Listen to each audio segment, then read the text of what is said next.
Hello and welcome everyone to my class. Today we will learn about context-free languages and grammars. First of all, what are these languages and why should you care? Let's find out. Those of you who remember regular expression will recognize this line.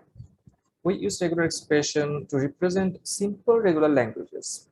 We use them for string matching or string validation, this sort of stuff. This little regular expression here matches this for strings. Although regular expressions are a powerful tool, they are not complex enough to match or process more complex languages like programming languages or markup languages.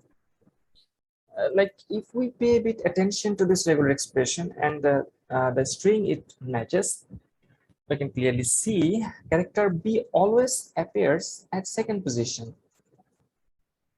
Now that's bad news for a compiler. If someone argues that the previous example was a very primitive example, let's say this one. Yes, the last two strings are a bit scary, but if we look closer, we can see that character B still shows a fixed pattern. It appears after 0 or more capital or small a and before capital or small c. So the position is still relatively fixed. Now let's look at this program. The compiler should accept the valid line even though it would if I swap the line with the line below like this, and the compiler should accept both of those programs. But we saw that doing this with regular expression would be a very difficult job.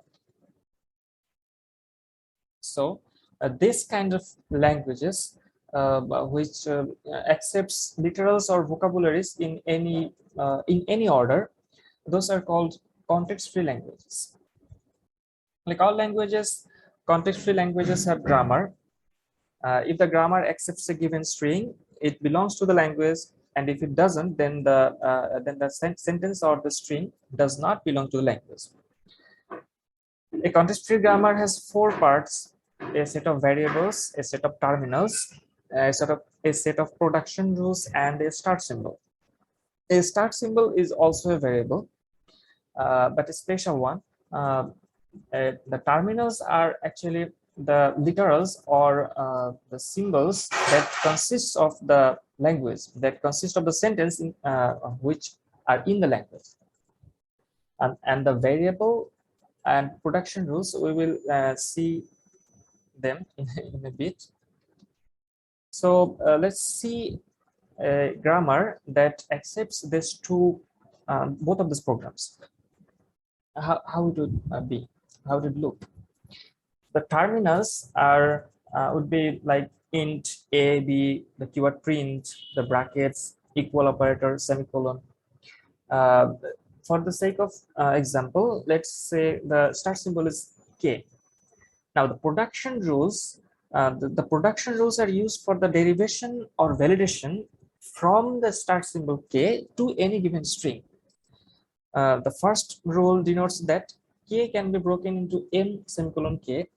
This m can be broken into our two acceptable sentences further, and the k is there to generate subsequent lines.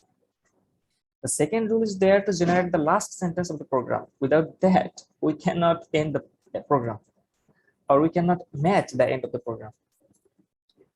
The third and fourth rules are for the sentences, and the last two rules are for the name generation. So we saw along with the terminal strings or the vocabularies, we need some extra intermediate symbols to describe our production rules.